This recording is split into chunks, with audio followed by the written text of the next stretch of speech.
তারা হয়তো এই হাদিস জানে না, আল্লাহ পাক ওদের কানের মধ্যে আমার এই হাদিসটা যেন পৌঁছে দেন, আমিন।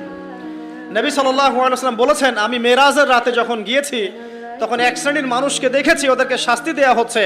কি শাস্তি? জাহান্নামীদের রক্ত এবং পুঁজ ওদেরকে খেতে দেয়া হচ্ছে। জিবরাইল আলাইহিস সালামকে জিজ্ঞাসা করা হলো যে এরা কারা? তিনি বললেন, এরা আপনার উম্মতের সেই সব ব্যক্তি যারা মাদকদ্রব্য সেবন করত। আল্লাহ রাব্বুল আলামিন তার হাবিবের মাধ্যমে জানিয়েছেন, যখন কোনো মুসলিম মাদক সেবন করে বা কোনো ব্যক্তি মাদক সেবন করে তখন 40 দিন তার নামাজ কবুল হয় না।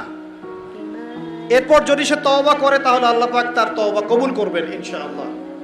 যদি সে আবারও মাদক খায় তওবা করার পর, আবার 40 দিন তার নামাজ কবুল হবে না।